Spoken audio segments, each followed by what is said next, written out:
자, 우리 한번 지난번에 포로 시대 배웠어요. 그죠?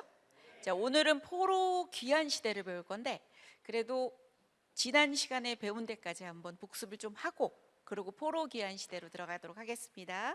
PPT 부탁해요.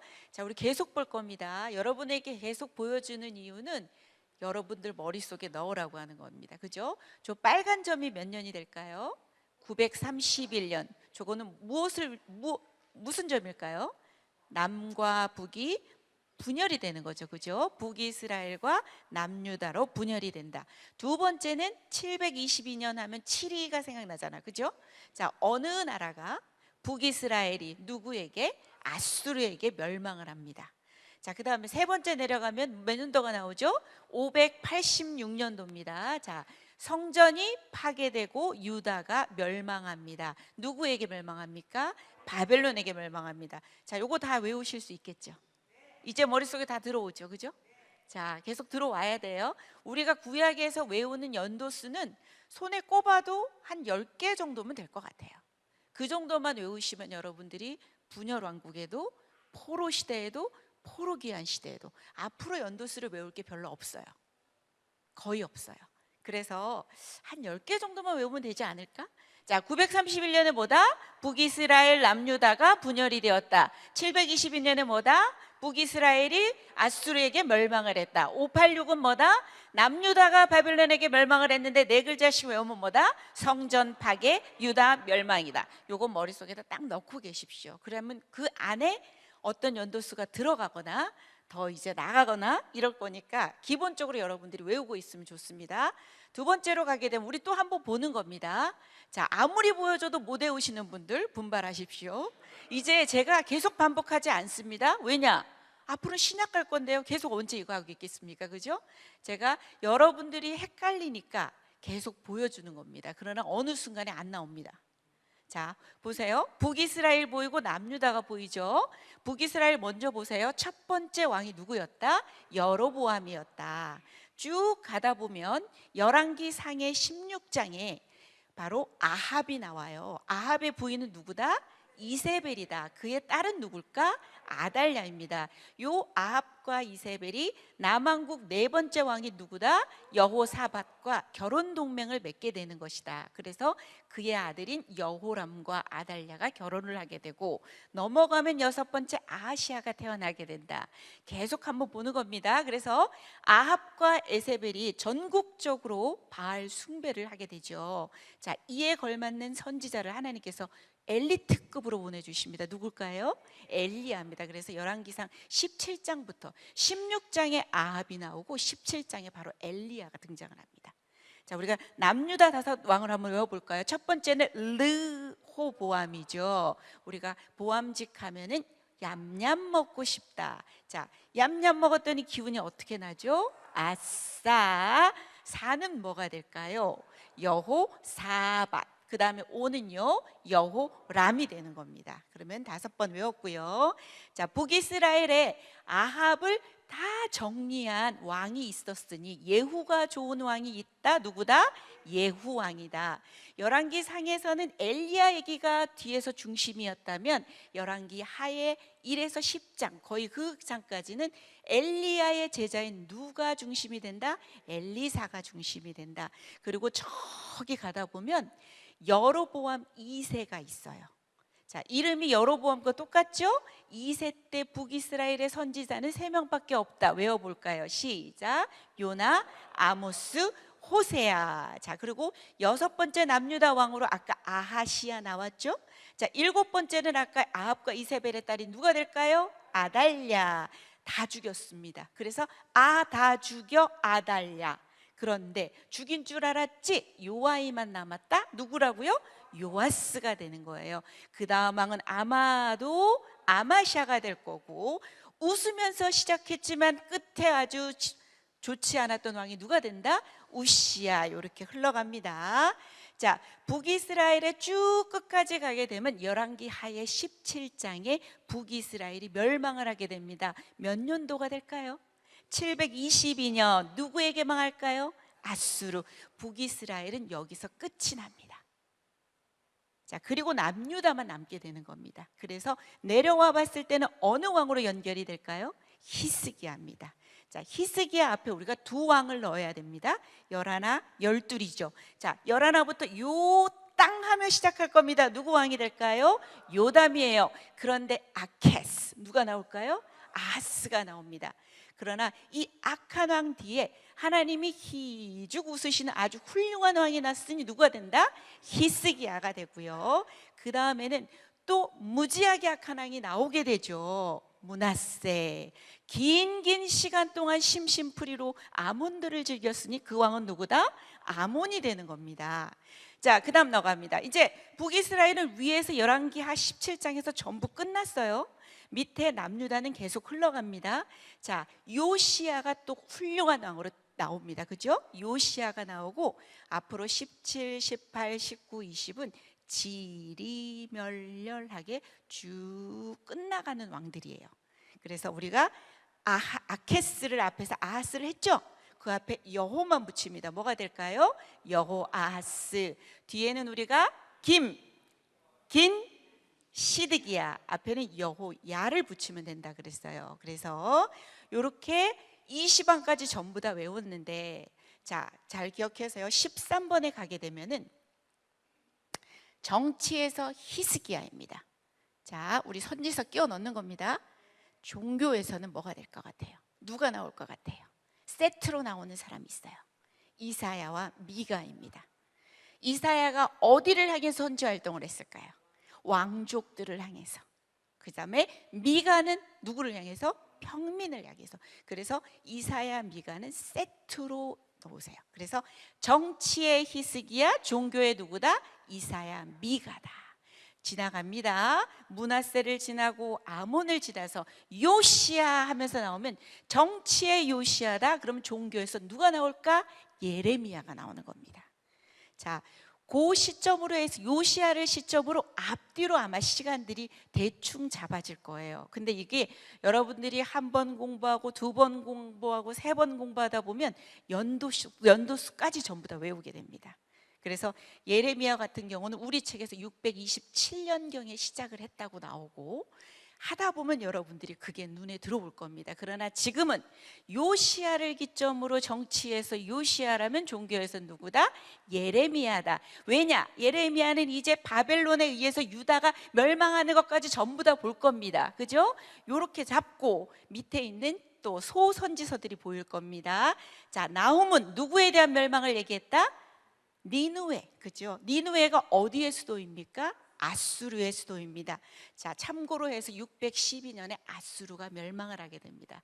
그러니까 요시야를 넘어서면서 아마, 아니 요시야 앞쪽이나 이쪽에서 아마 망하게 되는 그 선포하는 시기가 될 거예요. 그래서 그쯤이 되겠구나라고 생각을 하면 되는 거예요. 그 다음에 하박국도 유다가 바벨론에게 망하는 그 이야기가 나오게 되는 거예요. 그래서 그쯤 되겠다. 그래서 소선지서 세 개를 한번 말해 볼까요?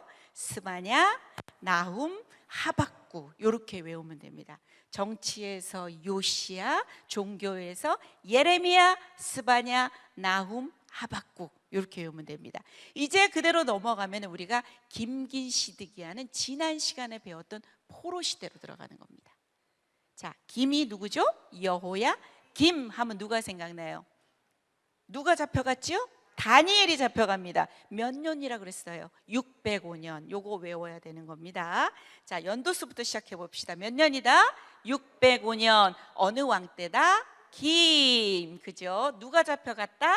다니엘. 자, 그 다음으로 갑니다. 597년입니다. 어느 왕 때? 여호야 긴 때. 누가 잡혀갔다? 에스겔 잡혀갑니다. 다들 어디로 잡혀갔을까요? 바벨론으로 막 잡혀갑니다. 바벨론에 의해서 망하죠. 포로가 한 번에 이루어진 게 아니라 1차, 2차, 3차에 의해서. 3차는 그러면 우리가 몇 년이 될까? 요거는 우리가 외웠다.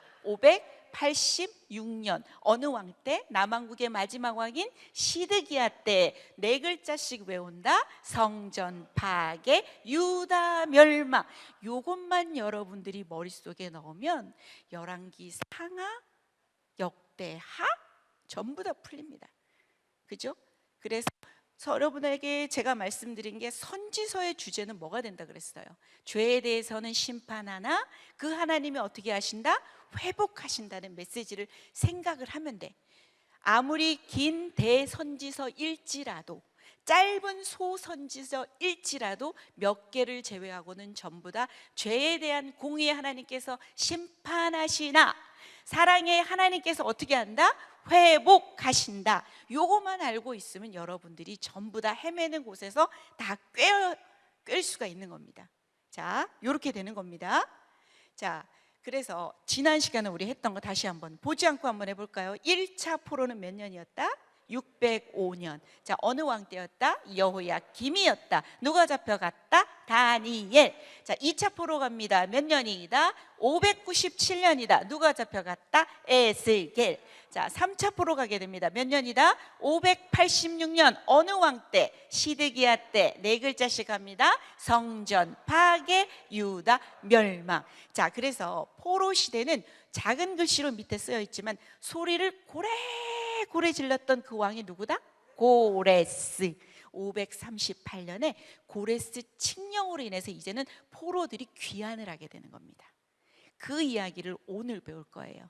말하자면 포로 시대는 605년 1차부터 시작해서 538년에 고레스 칙령이 나올 때까지, 그때 70년, 대략 70년, 605년 마이너스 538년을 접으면 거의 70년을 바벨론 포로 생활이라고 생각하면 되는 거예요. 그때를 우리는 뭐라 그런다?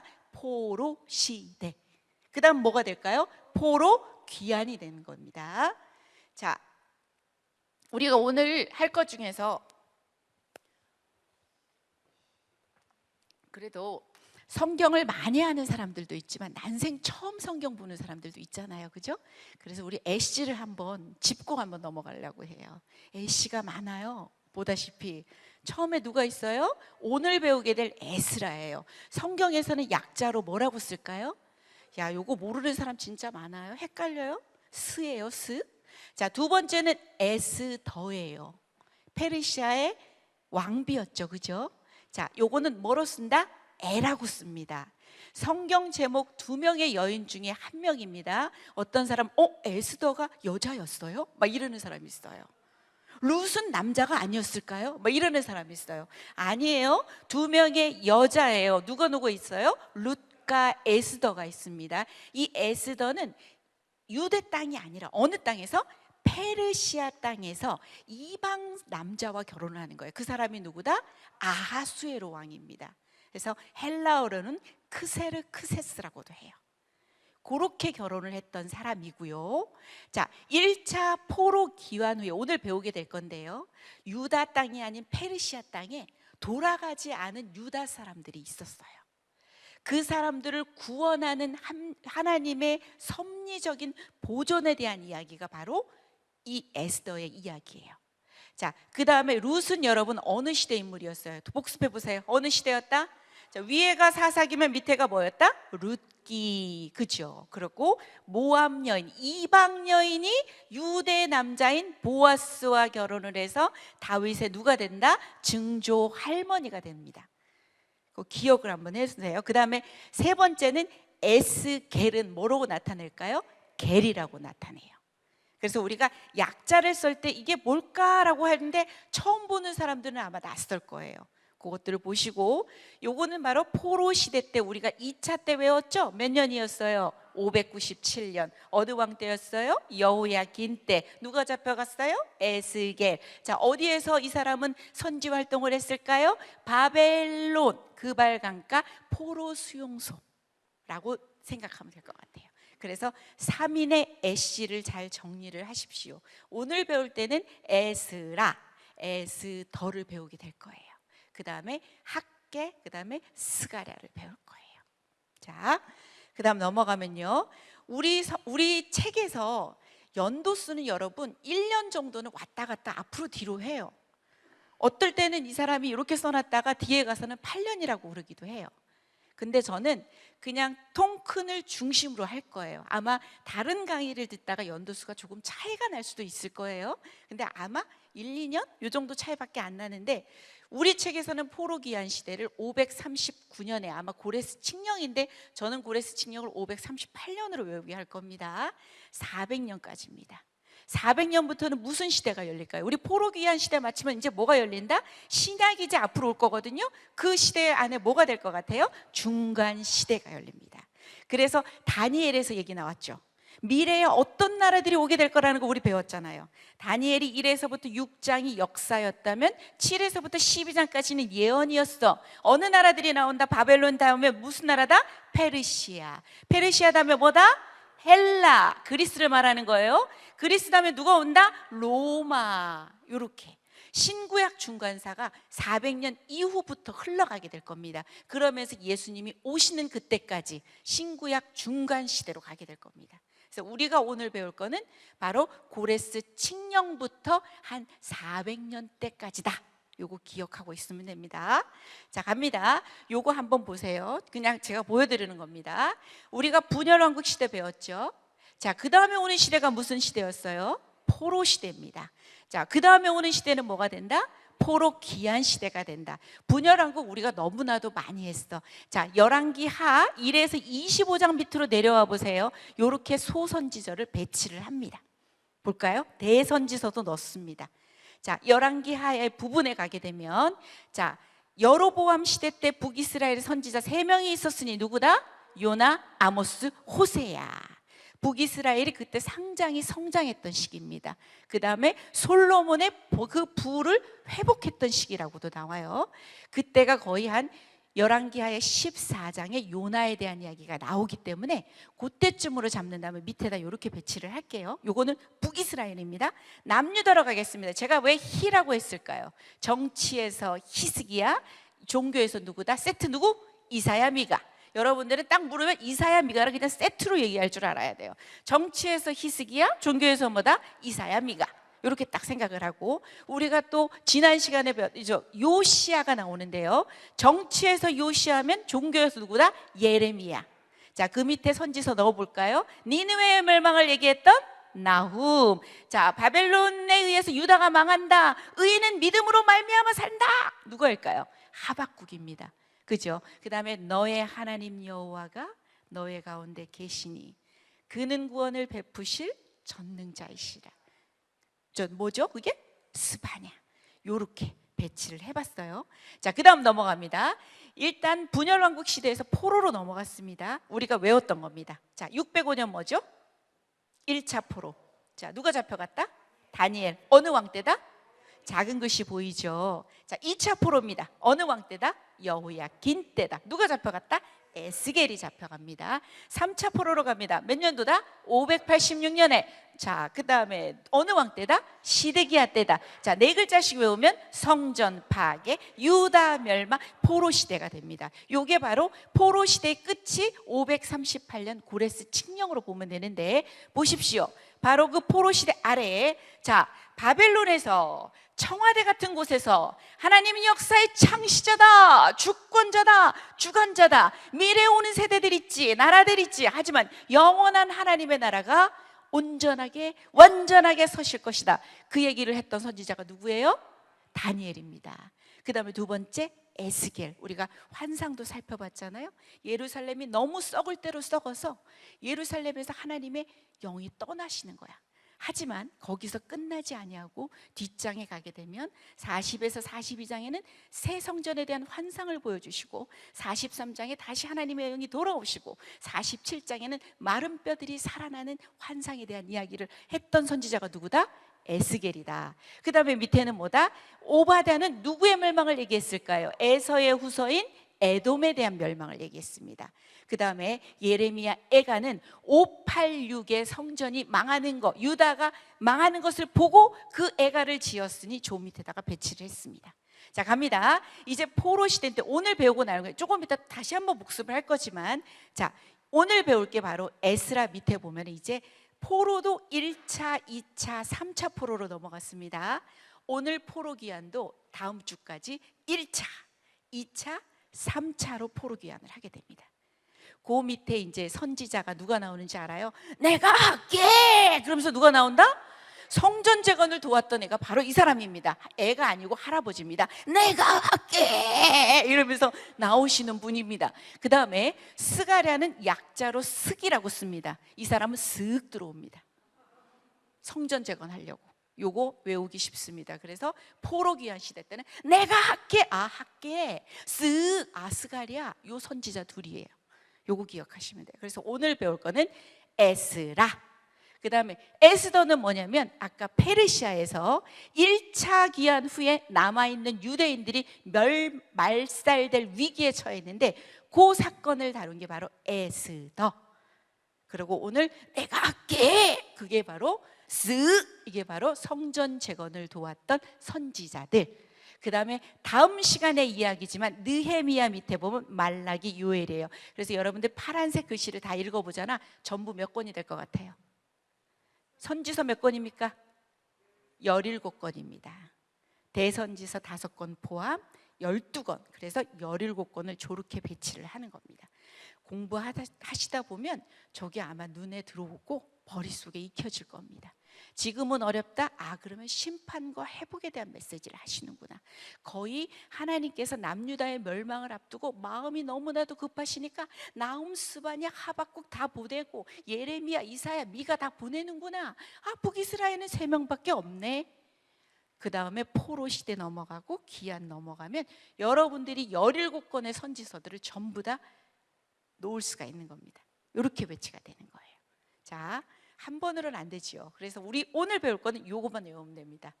자, 우리가 포로 때 3차에 걸쳐서 외웠지만 거기선 2개만 했잖아. 586은 우리가 미리 외우고 있었으니까, 그죠? 오늘 요거 외우면 될 것 같아요. 자, 똑같이 3차에 걸쳐서 귀환을 하게 됩니다. 먼저 눈에 익숙하게 만들어 놓고 입에 익숙하게 만들어 놓고 수업으로 들어갈게요. 왜냐하면 요게 키포인트이기 때문이에요. 자, 요것만 오늘 끝나고 외우시면 오늘 수업은 성공하신 겁니다. 자, 1차 포로 귀환입니다. 자, 우리 538년으로 외울 겁니다. 자, 몇 년이라고요? 자, 요거는 소리 고래고래 지르는 사람 무슨 칙령이 될까? 고레스 칙령은 머리에 넣어놓고 이제는 이 지도자를 외워야 돼. 이 지도자 하에 귀환을 하게 되거든. 그래서 우리가 제2성전이 무슨 성전이 된다고 그러죠? 스룹바벨 성전이야. 그래서 이 사람이 누가 된다? 스룹바벨이 지도자가 되는 거야. 우리가 외울 것은 1차 538년 스룹바벨, 목적은 성전 재건. 이렇게까지 외울 겁니다. 자, 1차. 자, 몇 년도다? 538년. 지도자 누구다? 스룹바벨. 왜 왔어? 성전 재건. 이렇게 외울 겁니다. 자, 옆에 있는 건 조금 이따 얘기해 줄게요. 자, 2차 포로 기한으로 들어갑니다. 458년입니다. 자, 차이가 많이 나죠. 거의 몇 년이 차이가 날까요? 한 90년, 100년 차이 날까요? 그죠? 458년. 자, 머릿속에 넣습니다. 458년.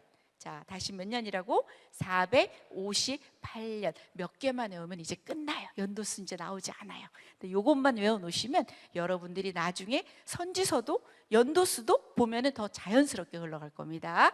458년. 이번에 지도자가 누구다? 에스라. 이 사람은 와서 무엇을 하느냐? 종교 개혁이라고 생각하면 돼요. 신앙 회복이라고 말할 수도 있고요. 영적인 개혁이라고도 말할 수 있는데 저는 종교 개혁으로 그냥 외우게 하겠습니다. 자, 그래서 갑니다. 몇 년도에? 458년에 지도자는 누가 된다? 에스라. 자, 왜 왔어요? 종교 개혁을 하러 온 겁니다. 자, 1차로 다시 올라갑니다. 몇 년에? 538년에 소리 고래고래 지르는 고레스 칙령에 의해서 누가 지도자가 된다? 스룹바벨. 왜 왔지?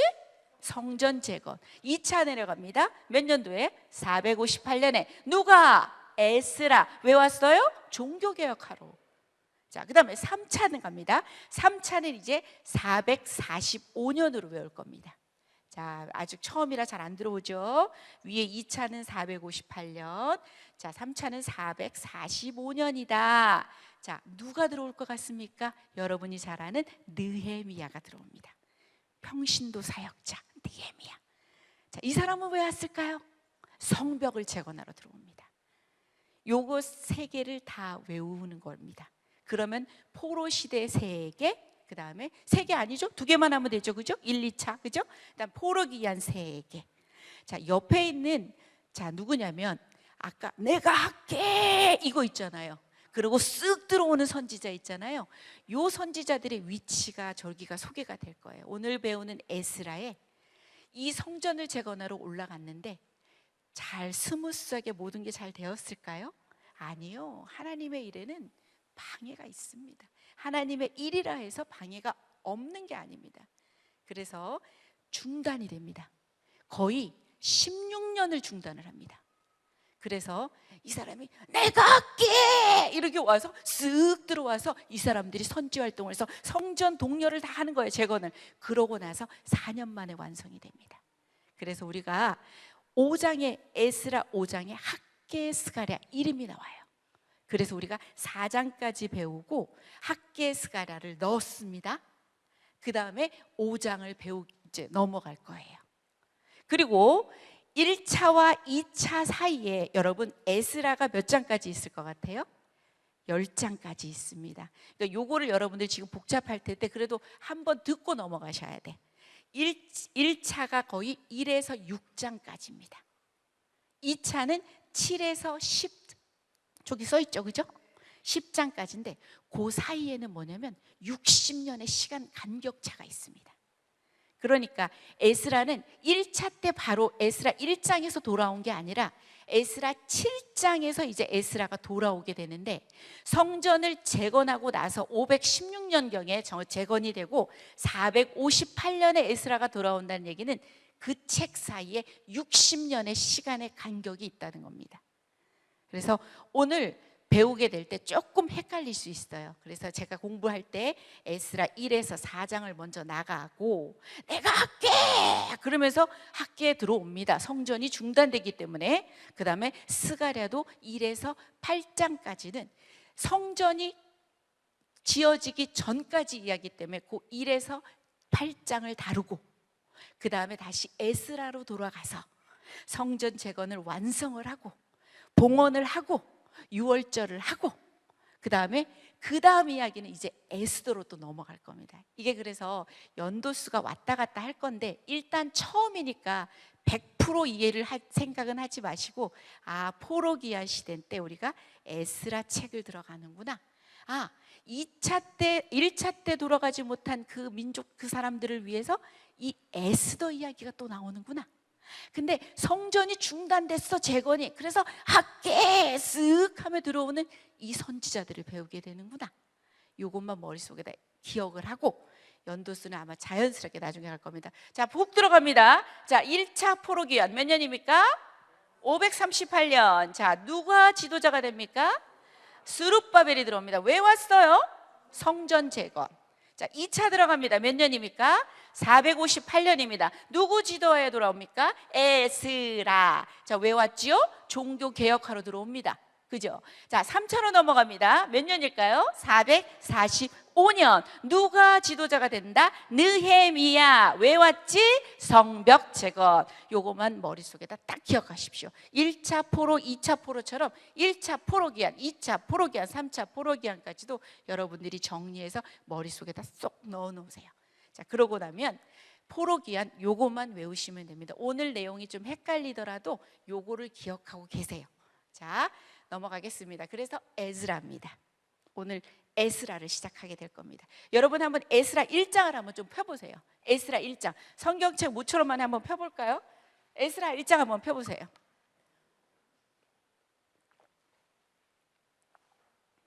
자, 에스라 1장을 펴면 바로 옆에는 무슨 성경이 나올까요? 역대하가 나옵니다. 자, 역대하 끝부분과 에스라 1장 1절부터 서로 비교를 한번 해보십시오.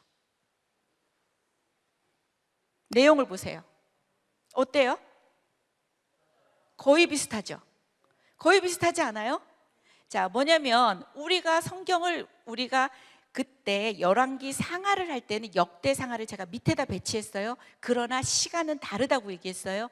어느 때 지어진 거라 그랬죠? 역대상하가 포로 귀환하고 나서 에스라라는 사람에 의해서 지어졌을 것이라고 추정한다고 얘기가 되죠. 그죠? 자, 역대하의 끝은 제일 끝에 있는 내용은 에스라 1장의 제일 위에 있는 부분이랑 거의 싱크로율이 97% 8%입니다. 거의 맞지 않아요? 맞죠? 그렇죠? 이어진다고 보시면 될 것 같아요. 그래서 포로 시대, 그 다음 뭐다? 포로 귀환 시대로 이어지는 겁니다. 고레스 칙령이 나오는 겁니다. 자, 에스라를 보시면 개요가 뭐가 된다? 회복입니다. 회복. 자, 영어로는 restoration 해가지고 회복이에요. 자, 이제 여러분들이 이름이 눈에 들어올 겁니다. 자, 에스라 1에서 6장까지 두 부분으로 나눕니다. 일단은 1에서 6장까지는 누구 주도하에 귀환을 하게 된다? 스룹바벨. 몇 년이라 그랬는데? 538년. 좋아. 무슨 칙령이지 그때가? 고레스 칙령이다. 지도자는 누구다? 스룹바벨. 자, 그때는 밑에 보면 이제 돌아온 자들의 이름과 숫자, 가지고 온 물품, 예루살렘으로 오고, 이런 것들이 전부 여러분 책을 읽다 보면, 오늘 읽다 보면 나오게 될 거고. 자, 이제 성전이 중단이 됩니다. 자, 5장 1절부터 보이죠? 성전이 중단됩니다. 가만히 두면 안 되잖아. 그래서 나이 많은 학계가 내가 할게 이러면서 나오는 겁니다. 학계 나오고 누가 들어온다고? 스가랴 쓱 들어오는 겁니다. 그래서 5장 1절에 보면 학계 스가랴가 나와서 스룹바벨과 예수아를 도와서 성전을 재건하게끔 시작되는 얘기가 나올 겁니다. 자, 그래서 목적이 뭐다? 성전 재건이다. 자, 우리가 한번 1차 했더니 다 머릿속에 다 들어왔잖아. 맞죠? 자, 몇 년이다? 538년이다. 누구 주도하에 들어온다? 스룹바벨. 왜 들어왔다? 성벽 재건. 중간에 중단된다. 누가 들어온다? 내가 할게. 누가 들어온다? 다 했죠. 다 한 거예요. 여러분 성경 그대로 진행했어요. 그 다음에 두 번째입니다. 요 6장과 7장 사이에는 몇 년이 흘러간다? 60년. 대략 516년에 성전이 재건이 되었다, 완성이 되었다면 458년에 에스라가 오기 때문에 60년의 시간이 흘러간 겁니다. 그러고 나서 에스라가 들어오는 거야. 자, 요때는 페르시아 왕이 누구였을까? 아닥사스다. 요 칙령에 의해서 에스라가 돌아갑니다. 그래서 누구 주도하에? 에스라. 왜 돌아왔는데? 종교개혁. 아주 제가 4글자씩 입에 착착 맞게 잘 외워놨잖아요. 그죠? 첫 번째는 뭐다? 성전 재건. 두 번째 뭐다? 종교개혁. 세 번째 뭐다? 성벽 재건. 이렇게만 외워두면 끝나는 겁니다. 자, 9장에 가게 되면 에스라의 중보 사역이 들어갑니다. 자, 그 다음에 다시 구별되는 백성으로 이야기가 끝나지만 끝도 모형, 이방 여인과 결혼했던 사람들의 명단 명단 쓰면서 나중에 이제 끝나는 이야기가 바로 에스라의 이야기예요. 그래서 에스라 요 사이에 몇 년의 간격이 있다? 60년의 간격이 있다. 요 개요만 제대로 알아내도 여러분들이 성경 읽을 때, 오늘 한번 들어가서 보실 때, 자, 몇 장부터 보시라고 했죠, 여러분? 1에서 6장까지 보시라고 했어요. 자, 누구 주도하에? 스룹바벨. 요거는 몇 차 귀환이지?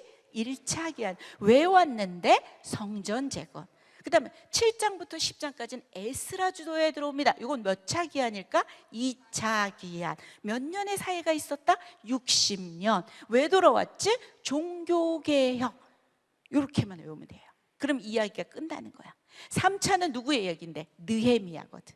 느헤미야는 다음 주에 배울 거거든요. 이렇게만 알고 여러분들이 성경을 오늘 에스라 10장까지 읽기가 어렵지 않을 겁니다.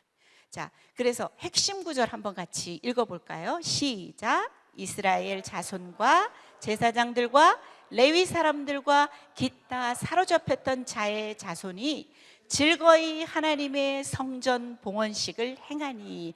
성전이 재건됐다는 얘기죠. 성전 봉헌식을 행했다는 얘기죠. 5장에서 내가 할게 그래서 재건이 되고 6장에 성전 봉헌식을 했다는 말이 나오는 겁니다. 회복 단어죠. 핵심 단어는 뭐가 된다? 회복입니다. 성전 재건 왜 하시는데요? 바벨론에서 성전 있었어요? 없었잖아요. 왜 성전 재건하는데요?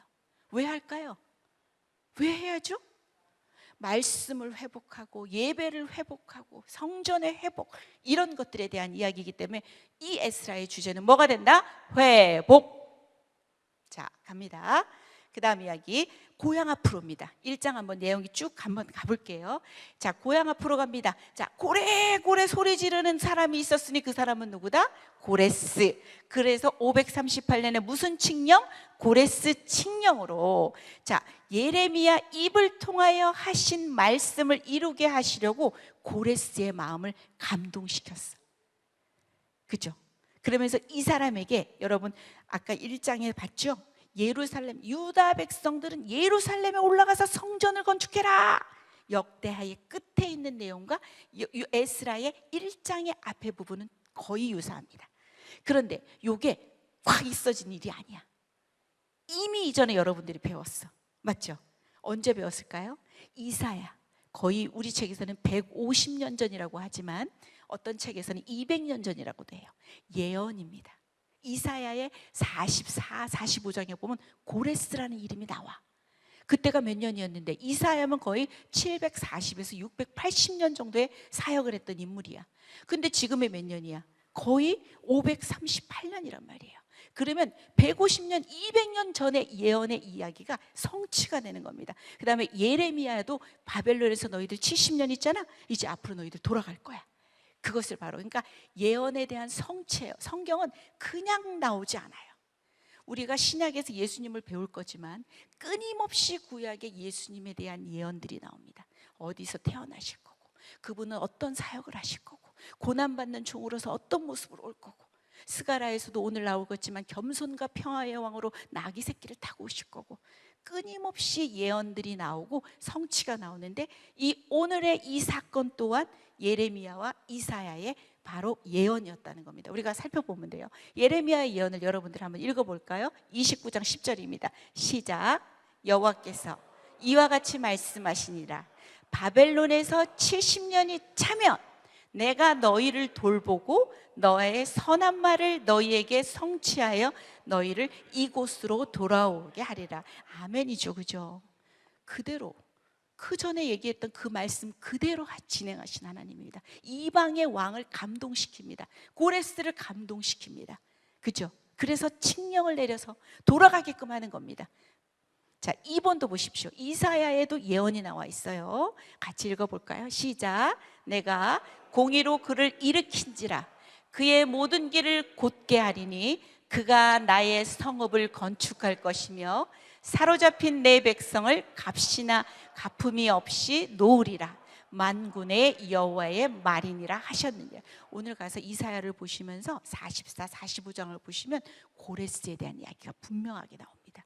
요것 또한 성취다 보시면 돼요. 그래서 고향 앞으로입니다. 우리가 두 번의 민족의 대이동을 한번 살펴볼 거예요. 우리가 출애굽은 배웠잖아요, 그죠? 오늘 배울 것은 2차 이동의 포로기한이잖아요. 한번 비교를 한번 해볼게요. 우리 출애굽은 어디에서 나오는 게 출애굽이었죠? 애굽 땅에서. 우리가 출애굽기를 한번 머릿속에서 끄집어낼 겁니다. 자, 이 포로기한의 2차 이동은 어디에서 나오는 걸까요? 바벨론에서 나오는 거야. 70년의 시간이 찼던 거야. 자, 두 번째로 내려갑니다. 얼마나 애굽 땅에서 살았을까요? 이스라엘 민족이 430년이라고 기록이 되어 있습니다. 얘네들 2차 되는 이 바벨론에서 이 포로들은 몇 년을 살았을까요? 70년입니다. 자, 이동한 수는 출애굽에서 저기는 한 200만 명이라 나오는데 장정만 세어도 60만이 넘었으니 64, 24 대략 200에서 250만 명이 출애굽에 나오게 됩니다. 근데 이 2차 이동에서 몇 명이 나왔을까요? 약 6만 정도밖에 안 나오는 겁니다. 상당히 작습니다. 모두 나온 게 아닙니다. 1차에, 2차에, 3차에 돌아온 자들을 모두 합해도 약 몇 명이 된다? 6만입니다. 바벨론에서 예루살렘까지 거리가 얼마나 될까요?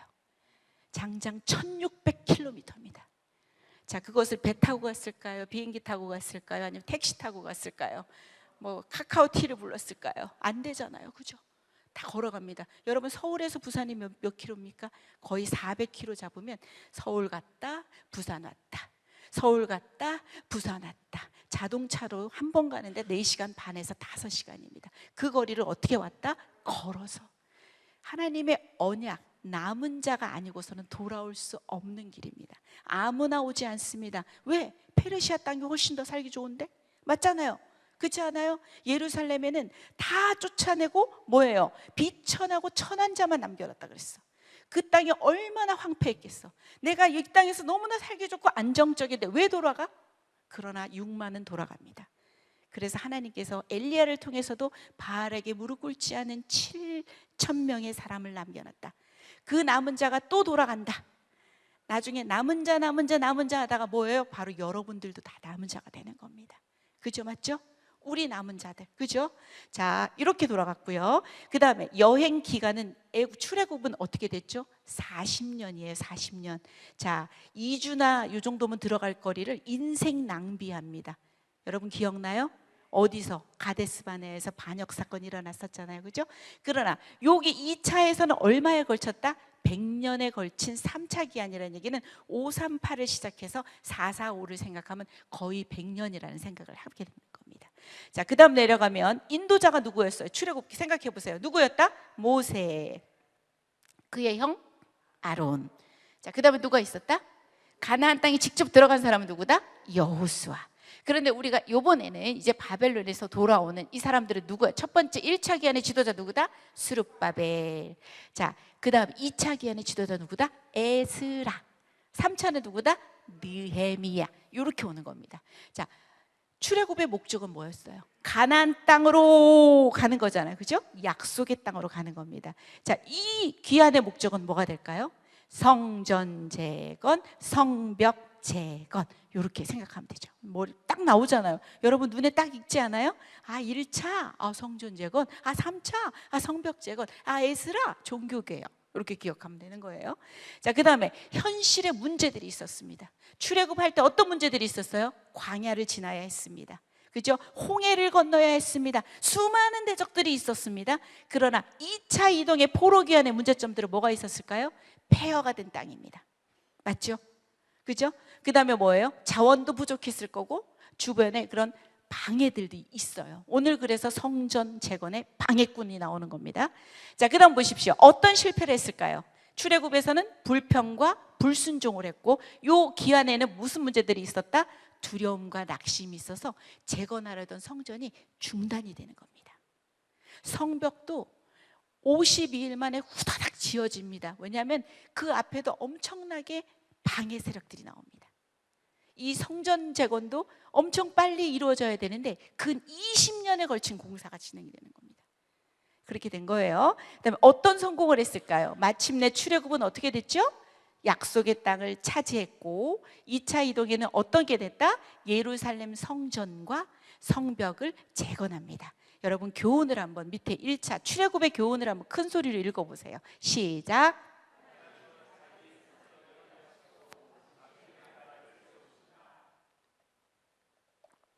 2차도 한번 읽어볼까요? 시작.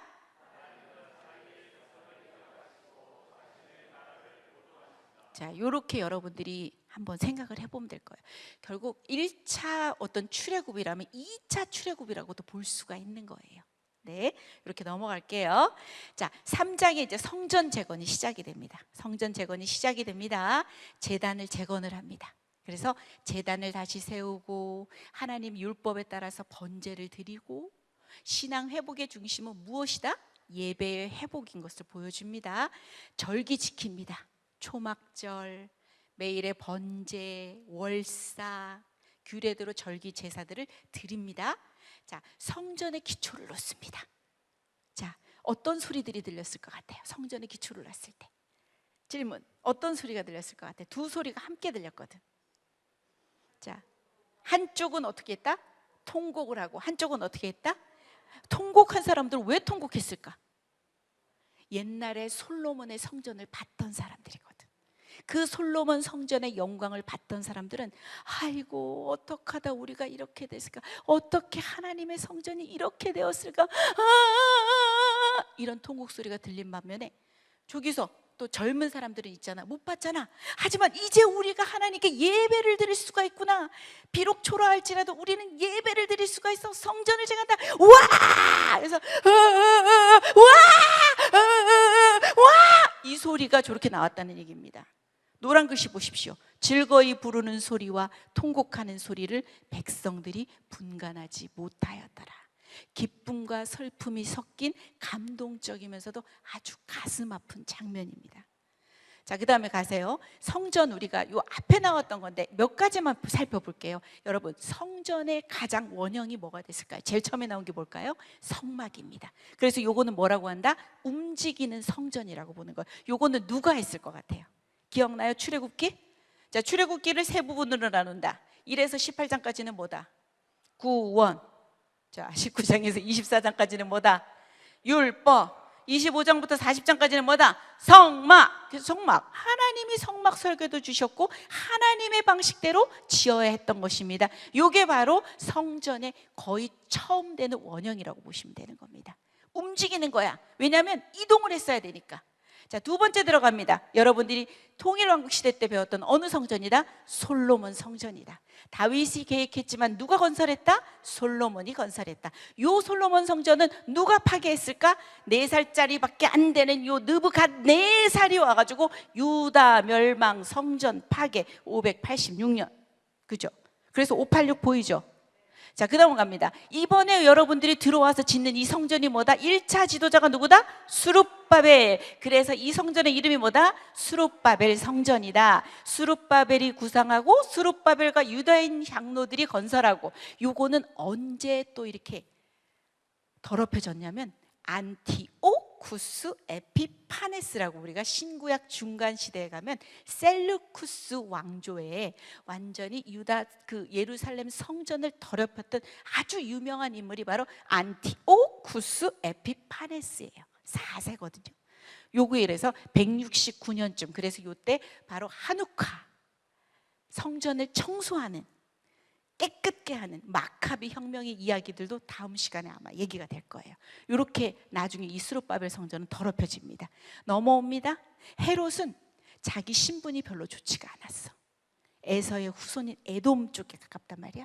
그러다 보니까 유다인들에게, 예루살렘 사람들에게 환심을 사기 위해서 이 성전을 아주 멋들어지게 재건하다시피 한 거죠. 중건, 재건 다 했겠죠. 그래서 그거는 AD 70년에 로마의 티투스 장군이 와서 파괴합니다. 자, 현재 성전입니다. 누굴까요? 여러분입니다. 자, 성전이라는 거 뭐죠? 누가 계신 곳이죠? 하나님이 계시는, 하나님이 임재하시는 곳이야. 우리 성령이 우리 안에 계신다면 우리가 봐도 뭐가 된다? 성전이 되는 겁니다. 그래서 성전은 신자의 마음에 있는 겁니다. 그래서 신자의 뭐죠? 몸은 메시아가 재림할 때까지 하나님의 뭐다? 유일한 성전이다. 여러분 안에 누가 계신다고요? 성령님 계시는 겁니다. 그죠? 성령님. 그래서 여러분이 뭐가 된다고요? 성전이 되는 겁니다. 자, 그 다음에 밑에 나오는 그리스도가 임재하는 영원한 성전에 대한 이야기는 아마 계시록 쪽으로 가장 위대한 성전이면서, 그때는 우리가 눈과 눈으로 예수님을 마주해서 볼 것이고 하나님을 마주해서 볼 것이다. 참 성전은 바로 예수 그리스도죠. 왜냐? 예수 그리스도 안에서 하나님과 나의 관계가 회복이 되기 때문에. 처음에 우리가 성막을 배울 때 뭐였어요? 죄 있는 인간이 하나님께 나갈 수 없기 때문에 동물의 피를 들여가지고 우리가 하나님께 나아갈 수 있도록 한 겁니다. 맞죠? 이제는 뭐다? 그리스도의 피가 있어서 우리가 하나님하고 우리가 바로 직접적으로 나갈 수 있는 것처럼. 그래서 이 성전에 대한 생각들이 여러분들이 읽어보시면, 성전은 뭐다? 하나님의 임재다. 그리고 뭐다? 관계 회복이다. 그래서 되게 중요합니다. 자, 갑니다. 4장에 이제 방해를 받습니다. 그죠? 요 예루살렘 땅에 누가 살고 있었을 것 같아요? 섞여 있는 혼혈된 사람들 있잖아. 722년 어떻게 됐지? 북이스라엘이 멸망을 했어. 아수르의 정책은 전부 다 섞어버리는 거야. 그래서 그 사람들이 첫 번째 줄 보세요. 사마리아 사람들의 제안과 거절이 들어옵니다. 자, 사로잡혔던 자들의 자손이 이스라엘 하나님 여호와의 선전을 건축한다 함을 누가 들은 거야? 유다와 베냐민의 대적이 들은 거야. 그랬더니 2절에 보십시오. 뭐라고 부탁을 하는 겁니까? 어떤 제안을 하냐? 우리도 너희와 함께 건축하게 해라. 우리도 지금까지 하나님께 제사 드린다. 요것도 섬기고 하나님도 섬기고 하는 거죠. 그랬더니 3절에 가보십시오. 족장들이 뭐라고 해요?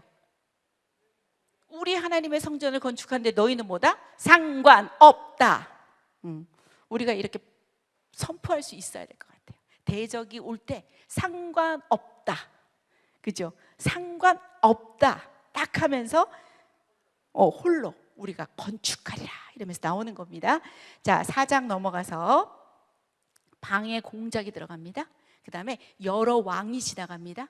나중에 다리오 왕 제2년 때 내가 할게 들어오거든요. 그때까지 고발 편지를 보내고 성전 재건이 무려 16년 동안이나 방해가 됩니다. 중단이 됩니다. 여러분, 처음에 성전이 이렇게 중단됐을 때 봤을 때는 아유 어떡하지? 우리 하나님의 성전이 저렇게 중단이 돼가지고 어떡하지? 근데 갈수록 어떻게 된다? 무덤덤. 우리하고 똑같은 겁니다. 처음에 구원받아서 너무 기쁜데 이제 포로 시대 때 많은 것들에 인해서 우리가 포로를 받게 되겠죠? 포로를 당하겠죠? 포로 회복해서 온다고 왔는데 우리도 무덤덤인 거야. 어떻게 보면 이래서 에스라는 예배의 회복, 성전의 회복, 말씀의 회복, 거기서부터 너희들이 시작된다라고 얘기를 할 수 있는 겁니다. 그래서 성전 신앙 회복에는 외적인 방해와 전쟁이 있다 없다? 있다. 자, 하나님의 일은 때때로 어떻게 된다? 지연된다. 하지만 중단되지는 않는다. 그래서 우리 찬양에도 있죠. 주의 행하심 알 수 없어도 주는 결코 멈추지 않네. 이렇게 나오죠. 찬양도 있죠. 자, 학계입니다. 자, 이제 내가 할게. 이제 여러분 다 외웠죠? 학계는 뭐 한 사람이에요? 성전 재건을 도왔던 선지자입니다. 그래서 내가 할게. 거의 80이 넘은 할아버지가 새소리를 내면서 내가 할게 이러면서 들어오는 겁니다. 장장 2장밖에 말씀 못하십니다. 기운이 없으세요. 그에 반해서 스가랴는 젊어. 몇 장 얘기했을까? 14장. 그런데 스가랴는 바로 2달 후에 들어옵니다. 내가 할게. 2달 지나고 쓱 들어옵니다. 이게 바로 학계 스가랴. 자, 학계입니다. 2장밖에 안 돼요. 개요. 첫 번째, 오늘부터는 내가 너희에게 복을 주리라가 2장 19절 말씀입니다. 4번의 메시지가 나와요. 첫 번째는 일어나라, 집을 지어라. 너희들만 그렇게 편벽한 곳에 사느냐? 너희들만 그렇게 호화로운 주택에 사니? 이러면서 두 번째 메시지, 내가 너희와 함께 할 거야. 세 번째 메시지, 지금까지 너희가 그렇게 못했지만 오늘부터는 내가 너희에게 복을 줄 거야. 네 번째, 너를 취하고 너로 인을 삼을까 너의 확실한 보증과 보호가 되겠으니 성전을 지어라. 그런 얘기입니다. 학계가. 그래서 핵심 구절 같이 한번 읽어볼까요? 시작. 너희는 산에 올라가서 나무를 가져다가 성전을 건축하라. 그리하면 내가 그것으로 말미암아 기뻐하고 또 영광을 얻으리라. 여호와가 말하였느니라. 자, 핵심 구절은 뭐다? 재건축. 우리 엄청 좋아하는 재건축. 그죠? 재건축. 우리는 재건축을 너무 좋아하는데 하나님의 재건축에는 관심 없어. 맞죠? 그죠? 재건축은 너무, 우리 집은 너무 관심이 많잖아. 그치? 근데 예루살렘 성전의 재건축입니다. 그게 바로 성전 재건. 자, 학계의 책망과 재건 명령의 1장에 딱 나오게 됩니다. 자, 시대가 뭐냐면 다리오 왕의 2년의 6째 달이야. 그때 메시지가 온 거거든. 그래서 학계가 내가 할게 하면서 들어와서 이 4절에 보십시오. 이 성전이 황폐하였거늘 너희가 이때 판벽한 집이 뭐냐면 아주 집을 짓고 그 내부에다가 백향목으로 아주 고급스럽게 입힌 것을 판벽하다. 이런 식으로 나온다고 얘기를 하더라고요. 그게 옳으냐? 내 성전은 이렇게 황폐한 채로 있는데 너희는 이렇게 호화주택에 살고 있니? 그래서 5절, 그러므로 이제 만군의 여호와가 이같이 말하느니 너희는 너희의 행위를 살펴봐라. 이렇게 얘기를 하는 겁니다. 책망하죠. 6번, 그래서 이제까지 너희가 많이 뿌려도 수확이 들어오지도 않았고 먹어도 배부르지 못했고 마셔도 흡족하지 못하고 입어도 따뜻하지 못하고 일꾼이 삭슬 받아도 그것을 구멍 뚫어진 전대에 넣음이니라. 열심이지만 열매가 없다는 얘기입니다. 그 다음에 8절에 너희는 이제 산에 올라가. 그래서 나무 가져다가 성전을 건축해. 그리하면 내가 그것으로 말미암아 기뻐하고 또 영광을 얻으리라.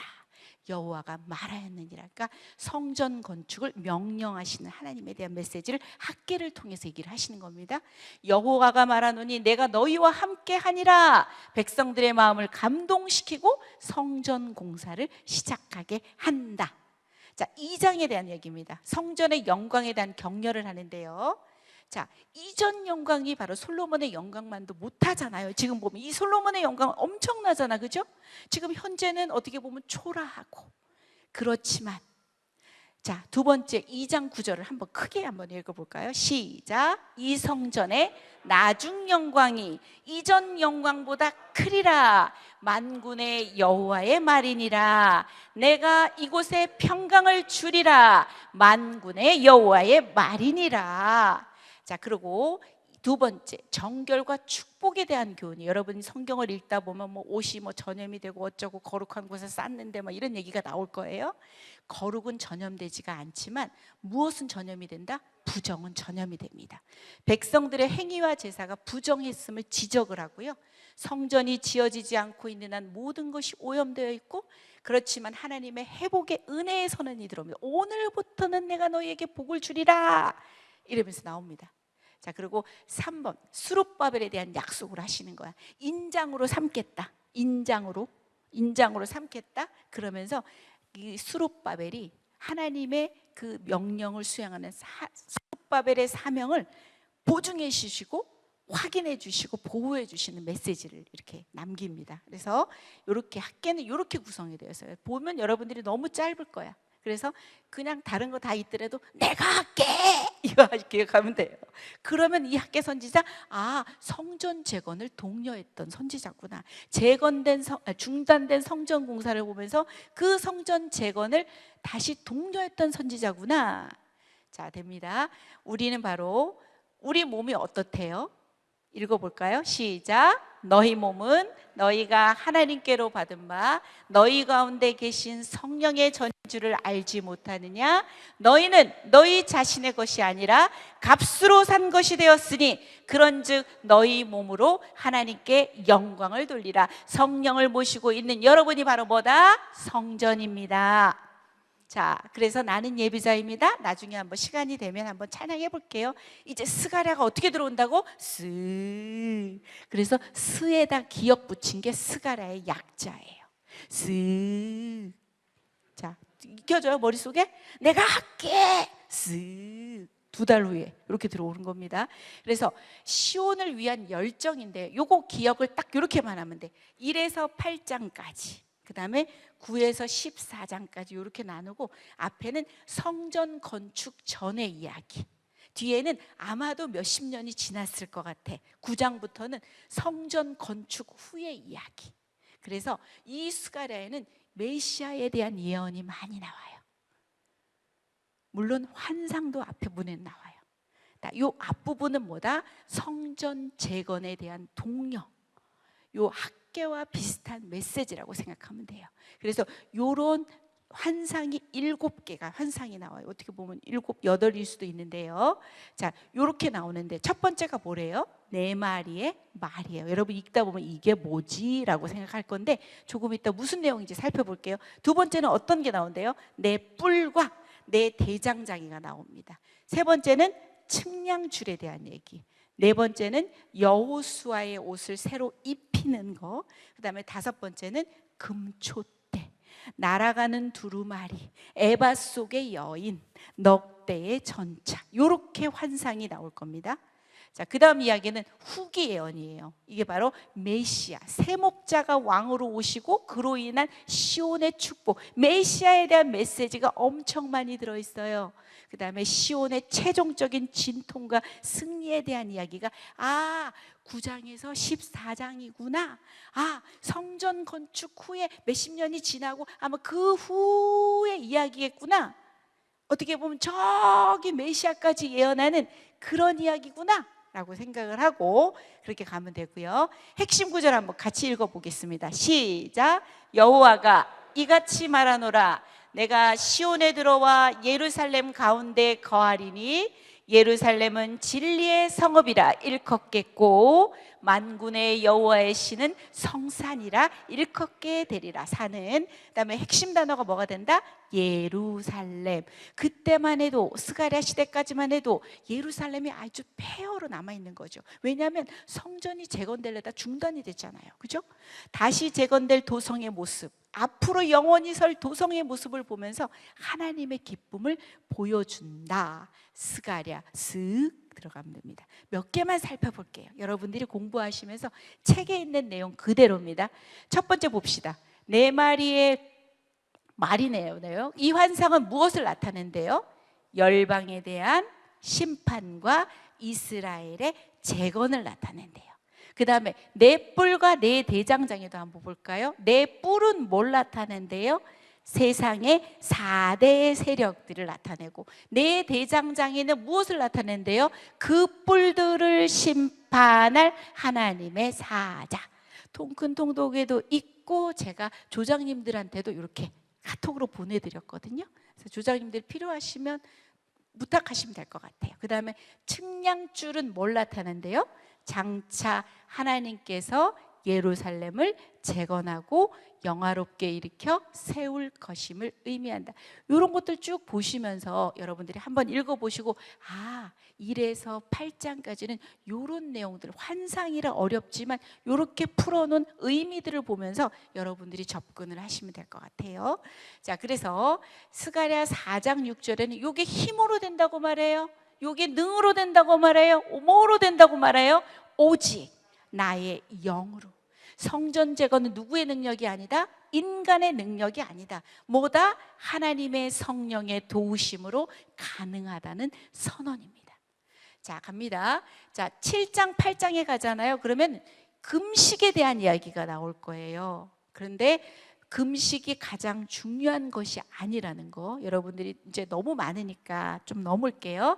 그 다음에 하나님이 원하시는 것은 뭐래요? 밑에서 두 번째 줄에 선지자의 말을 청종하는 것이래요. 조상들이 듣지 않음으로 그 땅이 황폐해진 것을 기억해라. 너희들은 그 금식만 한다고 난리지 그거보다 중요한 거는 제대로 말씀을 청종하는 거다. 이러면서 그 부분이 7, 8장에 나올 거예요. 자, 그래서 누가 들어왔어요? 내가 할게. 우리 설교 끝났죠?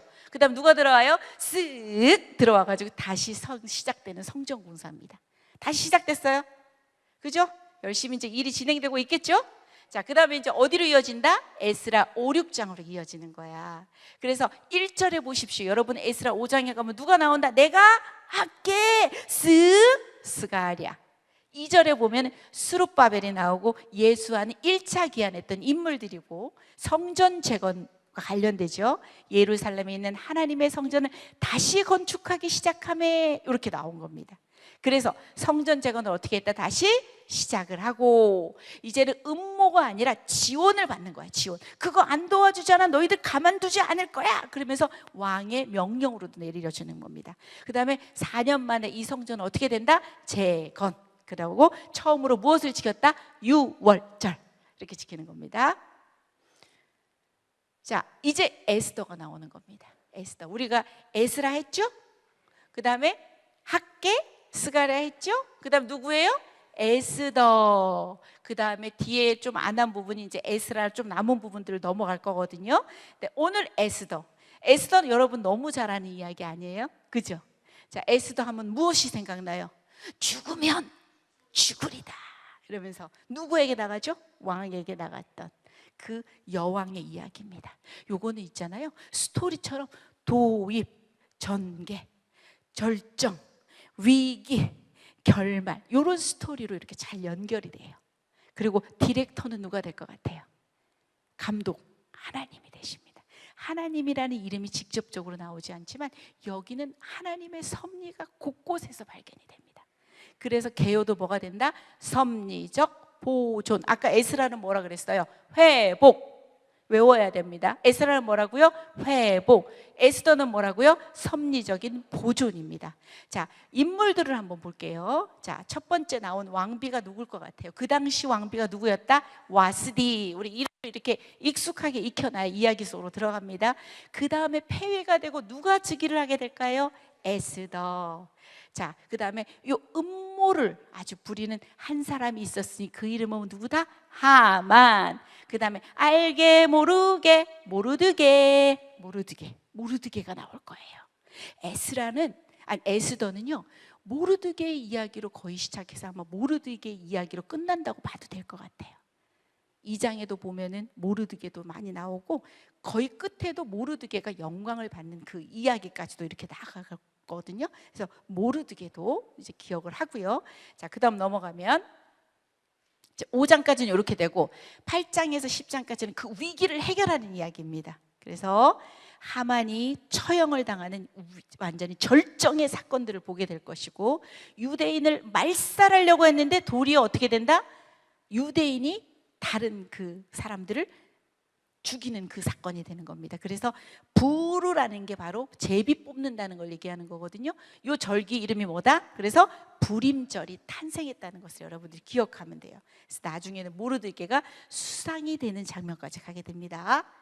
자, 그다음에 핵심 구절 4장 14절 하 같이 읽겠습니다. 시작. 내가 왕후의 자리를 얻은 것이 이때를 위함이 아닌지 누가 알겠느냐 하니, 감히 네가 이 자리에 서려고 선생을 했던 것이 아니냐 이렇게 그러니까 여러분들이 이 자리에 있는 것이, 아니면 여러분들이 사명의 자리에 있는 것이 이때를 위함이 아니냐, 뭐 연결할 수 있겠죠. 그래서 자, 핵심 단어는 뭐가 된다? 아까도 말했지만 섭리예요. 하나님 이름이 직접적으로 나오지 않는다? 나오지는 않아요. 그러나 이 책은 무엇을 얘기한다? 하나님의 섭리와 계획을 곳곳에서 얘기를 하고 있어요. 그래서 에스더의 구속사적 개요는 뭐가 되냐면, 여러분 이거 다 너무 글씨가 너무 많죠. 하만의 흉계만 여러분 눈에 담으세요. 자, 이 에스더의 구속사적인 개요는 뭐가 되냐면, 우리가 아달랴도 전부를 죽이려고 그랬잖아요, 그죠? 그러나 요아이만 남았네. 요아스 남았죠. 하나님의 구속사가 흘러가게 하시죠. 자, 여기서도 1차로 귀환했습니다. 만약에 여기 남아있던 페르시아에 남아있던 유대인들이 요 사건 때문에 전부 죽었다면 2차 귀환이 있었을까요? 없습니다. 그렇게 보시면 됩니다. 이겁니다. 그래서 3번에 보시면 에스더 시대에 사탄이 하만을 통해서 이 땅에 메시아를 오게 하는 이스라엘 자손을 진멸시키고자 했던 그것으로 여러분들이 기억을 하시면 돼요. 이 위기에서 하나님이 섭리적으로 보존을 하시는 이야기가 바로 에스더의 구속사적 개요가 되는 겁니다. 이야기는 많지만 그것만 기억하시면 될 것 같아요. 자, 1장. 자, 와스디 왕후가 폐위가 됩니다. 자, 바야흐로 이 땅은 어디다? 페르시아. 자, 우리 제국이 흘러갔습니다. 바벨론 70년이 우리가 있었죠. 그 다음 제국이 뭐가 된다? 페르시아. 거의 3년쯤입니다. 왕은 이름이 뭐다? 아하수에로. 자, 헬라어로는 크세르크세스. 여러분들이 영화 300을 보잖아요. 그럼 거기서 크세르크세스 보게 될 것이고, 스파르타의 300명의 용사가 페르시아하고 싸우는 장면들이 나오니까 재밌어요. 한번 보세요. 그리고 요 1장과 2장 사이에는 그리스와 페르시아가 한판 붙어요. 그 이야기가 육로에서는 그래서 테르모필레 전투해가지고 그게 바로 영화 300의 배경이고요. 그리고 육상에서는 거의 패해요. 나중에 한 간자가 알려주거든, 페르시아 왕한테. 그 스파르타 그 300명의 용사들을 갈 수 있는 그 길을 몰래 알려줘요. 그래서 육상에서는 패하나 해상에서는 크게 그리스가 승리를 하게 됩니다. 그리고 패하고 난 다음에 2장부터 그때 에스더 왕후가 즉위를 하고 그런 이야기가 이어질 거거든요. 그때 당시 그 전에 1장에 보면 이때 아하수에로 왕이고요. 자, 몇 도가 된대요? 전국이 127도. 기억해 보세요. 우리나라 몇 도예요? 전국이 8도예요. 자, 8도하고 127도 비교해 보세요. 엄청나죠? 엄청난 제국이에요. 강력한 제국의 왕입니다. 자, 잔치를 개최합니다. 처음 잔치로 시작해서 잔치로 끝나는 게 에스더예요. 자, 잔치를 왜 했을까요? 왕의 위엄을 나타내고자 하는 거예요. 내가 이래봐도 이런 나라의 제국의 왕이야. 과시를 하는 거야. 마치 속이 알찬 사람 같으면 과시하지 않아요. 비어 있는 거예요. 이따 얘기를 넘어가다 보면 뭐 이런 이야기가 다 있어 할 정도로 왕이 정말 어떻게 보면 좀 별로예요. 그렇게 나올 거거든요. 그러니까 그런 걸 과시하는 거예요. 그러면서 자, 첫 번째 4절 보십시오. 며칠 동안 잔치를 이뤘다? 180일. 자, 영화로운 나라의 부함. 나라가 부하다는 것을 자랑하는 거야. 그 다음에 위엄의 혁혁함이라고 여러분 성경에 나올 거예요. 요거는 빛날 혁자를 쓰는 겁니다. 아주 공로나 그런 것이 아주 뚜렷하게 빛난다는 걸 얘기하는 겁니다. 그래서 5절에 보십시오. 또 잔치를 열어요. 며칠을 또 연대요? 7일을 또 연대요. 자, 7절에 보십시오. 금잔으로 마시게 하니 잔의 모양이 각기 다르다는 것은 뭐냐면 수많은 나라들을 정복하러 다녀서 각국에 있는 나라들이 아마 금잔들을 가져왔을 수가 있어. 그죠? 귀하디 귀한 거 마시고 왕이 풍부하였으므로 어주가 무한 리필. 한이 없는 거야. 끝이 없어. 어주가 무한 리필. 그 정도로 얼마나 부한지, 얼마나 화려한지 요거를 보여주고 있는 겁니다. 그 다음에 9절, 왕후 와스디도 잔치를 엽니다. 맞죠? 10절에 보십시오. 자, 이게 문제입니다. 뭐가 나왔을까요? 자, 술이 오른 겁니다. 술이 거나하게 취해가지고 이제는 자기 부인까지도 자랑하고 싶은 거야. 한미모하거든요. 자랑하고 싶은 거야. 충동적으로 일어나는 거야. 근데 제가 들은 이야기로는요, 고대 근동에서 이 왕비가 나아갈 때 왕관을 쓰고 거의 옷이 시스루처럼 거의 아마 몸이 좀 이렇게 드러난대요. 그러니까 아마 그래서 왕비도 쉽지는 않았을 것 같고 왕의 주응의 그 충동적인 그 발언이 너무 자기도 싫었겠죠. 그러니까 어떻게 돼요? 12절에 보세요. 왕명 따르기를 싫어하는데 그 왕은 어떻게 된다? 왕이 마음에 아주 분노가 불일 듯이 일어나는 거야. 자, 그래서 13절에 보십시오. 이거를 옆에 있는 측근 법률 전문가들에게 물어. 이거 어떻게 하면 좋겠니? 하고 15절에 묻는 거야. 그랬더니 16절이 뭐야? 왕이시여, 이거는 있잖아요, 왕에만 잘못한 것이 아니고요, 각 지방의 관리들하고 무백성에게도 잘못했어요. 이거는 왕에 대한 모욕이기도 하지만요, 모든 아내들이 남편을 멸시할 겁니다. 이것이 바로 본보기가 될 거예요. 이 소문이 퍼지는 날에는, 이러면서 얘기한 거죠. 그랬더니 이 사건이 전파되면 모든 여인들이 남편을 멸시할 것이다. 작은 것을 아주 커다랗게 말하는 침소봉대, 아주 과장이 심한 거죠. 작은 하나의 가정의 일을 완전히 무슨 전국 국가의 문제로 만들어버리는 거예요. 멸시와 분노가 많이 일어날 것이다. 이제는 근데 그거를 변개할 수 없도록 왕이 조서를 딱딱 내려가지고 법령으로 정하게 만드는 거예요. 그러면서 이제 왕후의 자리를 그보다 더 나은 사람에게 주소서, 그러면서 와스디 왕후가 폐위가 됩니다. 요 속에는 어떻게 보면 인간의 한계, 왕의 한계 속에서도 하나님이 섭리를 하시는 겁니다. 맞지요? 그러므로 와스디가 폐위가 되니까 누가 그 다음에 나오겠습니까? 에스더가 나오게 되는 겁니다.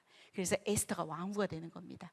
자, 이제 바야흐로 미스 페르시아 선발대회가 열립니다. 그래서 왕후 선발대회입니다. 미스 페르시아. 제가 여기다 한번 왕관 하나 써야 되는데 준비를 못했어요. 그래서 미스 페르시아 선발대회가 열리고 2절, 이번에 보니까 모르드게는요, 베냐민 자손이고 기스의 증손이라고 그 족보를 얘기해줘요. 그리고 언제, 여러분 여고냐 보여요? 여고냐는 무슨 왕이에요? 김긴 중에 누가 될 것 같아요? 긴이에요, 긴. 그죠? 요때 요 사람도 사로잡혀 온 거야. 그리고 3절 보세요. 출신의 비밀을 유지하라고 그래. 너 유다 사람인 거 말하면 안 돼 라고 에스더에게 모르드게가 부탁을 합니다. 자, 그 다음에 에스더는요, 고아예요. 그 다음에 아주 용모가 곱고 아리따운 처녀예요. 모르드게가 에스더를 자기 딸같이 양육을 합니다. 그 다음에 왕의 조서와 명령이 반포가 됩니다. 그래서 이 에스더가 왕궁으로 이끌려가서 궁녀를 주관하는 헤게의 수하에 속하게 됩니다. 하나님의 손길이고요, 인생은 제가 수동태라고 적어놨죠. 우리는 되어지는 인생입니다.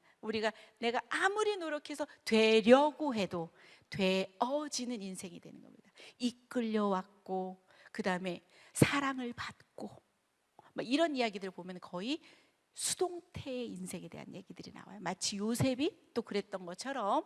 자, 4번에 보면 왕 앞에 선 에스더입니다. 자, 왕이 모든 여자보다도 에스더를 더 사랑해. 자, 이것도 하나님의 섭리죠. 맞죠? 그죠? 무슨 콩깍지를 끼웠는지 모르겠지만 이렇게 에스더를 이제 와스디 대신에 에스더를 왕으로 즉위를 시킵니다. 자, 이제 알게 모르게 모르드게 이제 나와요. 알게 모르게 모르드게 나와서 왕의 목숨을 구하는 사건이 2장의 끝부분에 소개가 돼. 요게 발단이 되는 거야. 나중에 요 사건을 통해서 확 바뀌어버려요.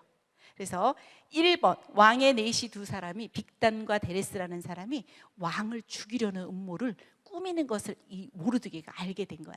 뭐 어떤 억울함이 있었는지는 모르지만, 그래서 이 사실을 누구에게 알렸을까? 에스더. 에스더 이 사실을 누구에게 알렸을까? 모르드게의 이름으로 왕에게 알린 겁니다.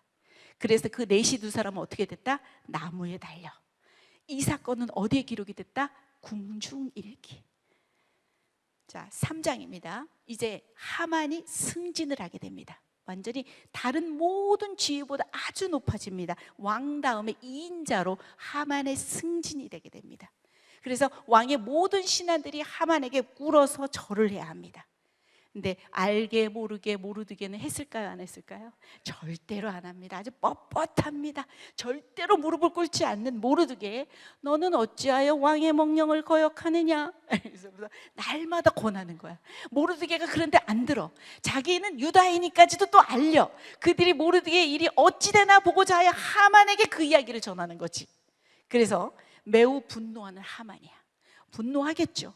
모르드게를 넘어서 그가 속한 유대 민족까지 모두 멸살하고자 멸할 거야 하면서 하고, 부르라는 게 아까 그랬죠. 뭐라 그러죠? 제비를 뽑는 거야. 그 날을 뽑는 거야. 요 민족을 어떻게 어떤 날에 요거 다 말살시킬까 하면서 딱 뽑는 거, 그게 바로 아달월 그 13일을 뽑게 된다고 나와요. 그리고 요거를 왕에 줘서 얘가 가서 1만 달란트를 왕에게 이렇게 바치면서 막 이렇게 막 하니까 이 왕이 내 소견에 좋을 대로 하여라 이렇게 얘기해요. 그래서 아달월 13일 하루 동안에 유대인 말살 조서, 모든 유대인을 도륙하고 진멸하고 재산을 탈취해라. 그때만 해도 페르시아 우편이 엄청나게 발달했습니다. 역졸들이 왕의 명령을 받자마자 전국 127도로 떡떡떡떡떡떡 파송이 되는 겁니다. 쫙 127도 모든 이야기를 다 전해야 되거든. 맞죠? 자, 8도만 되면 8명만 넘으면 되는데 127도 탁탁탁 전부 다 가야 돼요. 자, 이제 4장입니다. 이제 이렇게 됐으니까 얼마나 위기 상태입니까? 그죠? 그래서 모든 일을 알게 된 알게 모르게 모르드게. 그래서 이 모든 일을 듣고 모르드게는 어떻게 했을 것 같아요? 옷을 찢고 굵은 베옷 입고 재 뒤집어 쓰고 성중에 나가서 대성통곡하면, 요 베옷을 입고는 궁궐 안으로 들어갈 수가 없어요. 갈 수가 없다고 여러분 책에 보면 나올 거예요, 성경에. 근데 이 모르드게의 상황을 알게 된 에스라, 모르드게가 옷도 갈아입으세요 하면서 가가지고 옷도 막 갖다 준비해주고 막 이러거든요. 근데 하지 않아요, 모르드게가. 그러면서 노란 글씨 보면은 이제 알게 된 에스더죠. 내가 만약에 어떻게 되죠? 이거 무슨 이야기죠? 그냥 부름을 받지 않고 나가면 어떻게 되죠? 죽어요. 왜냐하면 왕의 암살이나 이런 것들도 옛날에는 그런 위험들이 있었기 때문에 왕에게 이게 왕이 금규를 내밀어야만 산다고 얘기가 나와요. 그러니까 목숨을 담보로 하고 나가는 겁니다. 왕에게 나가지 못한 지가 며칠이나 됐다. 이미 30일이나 됐다. 그래서 얘기하죠. 그래서 누가죠? 모르드게가 너는 왕궁에 있으니 모든 유다인 중에 홀로 목숨을 건지리라 생각하지 말라, 이렇게 얘기 나오죠. 그랬더니 모르드게, 이때 네가 만일 잠잠하고 말이 없으면 유다에는 다른 데로 말미암아 노임과 구원, 유다는 어떻게든 노임과 구원을 받을 거야, 이렇게 나오는 거예요. 그런데 너와 내 아버지 집은 멸망할 거야. 네가 왕후의 자리를 얻은 것이 이때를 위함이 아니냐, 누가 알겠느냐 라고 얘기를 하죠. 그랬더니 에스더가 뭐라고 말해요? 뭐 하죠? 노란 글씨 보이죠? 나를 위하여 뭐 해달라? 금식을 해달라.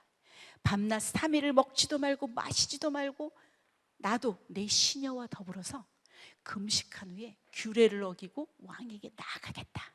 뭐다? 죽으면 죽으리이다. 그 각오를 가지고 나아가겠다. 자, 이렇게 나갔는데 어떻게 되죠? 왕이 금규를 이렇게 내밀고 에스더가 금규를 이렇게 잡게 되죠. 목숨 살게 됩니다. 하나님의 섭리입니다. 맞죠? 30일을 찾지 않았어요. 그죠? 자, 그러면서 에스더가 왕과 하만을 잔치에 청하게 됩니다. 죽을 각오로 왕에게 나아갔습니다. 그런데 왕후 에스더가 뜰에 선 것을 본즉 왕이 어떻게 하고 있어요? 매우 사랑스럽다고 얘기가 나와요. 금규를 쫙 내밀어서 에스더가 가까이 가서 이렇게 잡는 거죠. 그래서 나온 겁니다. 그 다음에 왕이 얘기하죠. 뭐라고 해요? 왕후 에스더여, 네 소원이 무엇이냐? 요구가 무엇이냐? 나라의 절반이라도 너에게 줄 거야 라고 얘기하니까 에스더가 뭐라고 말해요? 왕이시여, 내가 오늘 왕을 위하여 잔치를 베풀었는데 왕이 좋게 여기시면 하만과 함께 오소서 하는 거예요. 에스더의 전략이 들어갑니다. 계략이 나올 거예요. 계략이라기보다는 전략이 어울리겠죠. 전략이 나옵니다. 그래서 왕이 얘기합니다. 그래서 에스더에게 이르되 그대의 소청이 무엇이뇨? 곧 허락하겠노라. 그대의 요구가 무엇이뇨? 나라의 절반이라 할지라도 내가 너에게 주겠다. 그랬더니 에스더가 밀당 전문입니다. 밀고 당기는 전문이에요. 다 두 번째 잔치도 한번 그때 얘기하겠다고. 저 보세요. 내가 왕과 하만을 위하여 베푸는 잔치 또 오세요. 내일은 왕의 말씀대로 하리이다. 내가 절반이라도 주겠네. 네, 왕이시여 있잖아요. 막 이렇게 안 하고, 아, 왕이시여, 내가 잔치를 베풀 텐데 내일 제가 말씀을 드릴게요. 그래서 아주 계략, 이 전략대로 아주 밀당을 잘하면서 이렇게 이야기가 흘러갑니다. 이제 5장에 하만의 음모가 나와요. 잔치에 초대받은 하만은 마음은 한껏 기뻐서 이제 궁을 나가는 거야. 그래서 대궐 앞에 딱 갔더니 누가 있는 거야? 이 뻣뻣한 모르드게가 이제 아주 또 있는 거야. 그랬더니 어떻게 돼? 완전 또 다시 분노를 하게 되는 거지. 그러면서 집에 돌아와서 이러니까 왕후의 잔치에 초대받은 사람은 나하고 왕밖에 없는데 그 모르드게는 여전히 그 문 앞에서 나에게 절도 안 하고 아주 뻣뻣하게 고개를 세우고 나를 쳐다보고 있더라. 이러면서 얘기를 하는 거야. 그랬더니 그 아내와 친구들이 어떤 계략을 얘기한다? 나무를 세워가지고 그 모르드게를 거기에 달아라. 그렇게 얘기를 해준 겁니다. 아내와 친구들의 계략. 자, 6장 소개됩니다. 이제 궁중일기를 찾습니다. 아까 2장에 궁중일기 기록된 거 기억나요? 음모를 고발했죠, 그죠? 그래서 이때 하필이면 커피를 너무 많이 마셨나 봐요. 잠이 안 와요. 여러분 잠 안 오면 성경책 읽죠? 자, 궁중일기 가져오라고 합니다. 그날 밤에 왕이 잠이 오지 아니함으로 명령하여 역대일기 가져다가 자기 앞에서 읽히더니 그 왕을 죽이려던 음모, 그때 2장에 나왔던 그 음모를 알게 된 거야. 그래서 이 왕이 말하는 거야. 하만한테, 야, 그때 그 모르드게한테 무슨 상이라도 내렸니? 이라고 얘기하니까, 그죠? 그 어떻게 해줘야 되니? 그런 존귀하게 하기를 원하는 사람에게는 어떻게 해야 되니? 이러니까 마치 자기를 높이려는 줄 알고 김칫국 잔뜩 마시고 혹시 나에게 이런 것을 행하시려고 하나? 이러면서 착각하고 모든 생각을 말합니다. 왕복을 입히소서, 왕관을 씌우소서, 왕의 말을 타게 하소서, 성중으로 다니며 반포하게 하소서, 이렇게 하는 거예요. 그렇게 한 거죠. 김칫국을 잔뜩 마신 거죠. 그래서 이제 7장에 드디어 절정입니다. 하만이 몰락을 하게 됩니다. 왕과 하만이 에스더가 베푼 두 번째 잔치에 참석을 합니다. 그 다음에 에스더가 이제 말을 하죠. 자기 민족이 죽임을 당하기 위기에 처했다. 그러면 3번, 왕의 분노와 하만의 정체를 폭로합니다. 누가 그런 짓을 했느냐 하고 왕이 물었더니 에스더가 뭐래요? 대적과 원수는 저 악한 하만입니다. 이렇게 하니까 하만이 이제는 이제 왕이 머리에서 막 열이 날 거 아니에요. 뿌뿌. 그러니까 열을 식히려고 밖에 막 나갔는데 하만은 어떻게 돼요? 에스더한테 살려주십시오, 여왕님, 살려주십시오. 이렇게 하다가 옷을 이렇게 잡거나 뭐 이런 자세가 있었겠죠. 그거를 왕이 보면서 뭐라고 생각했을까? 에스더를 겁탈하려고 하는 줄 아는 거야. 그래서 더 열이 나는 거야.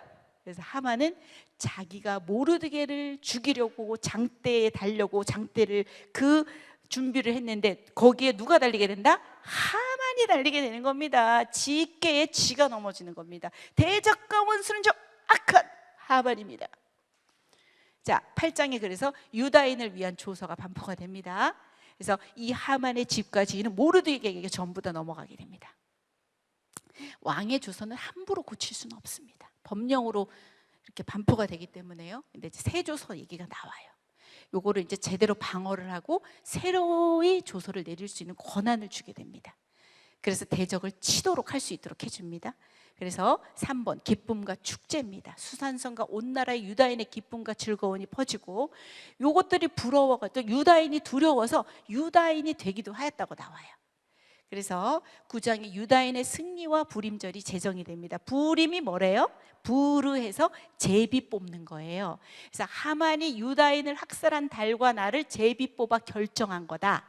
아달월 14일에서 15일간 양일간에 지킨다. 태양력 한 3월 중에 해당된다.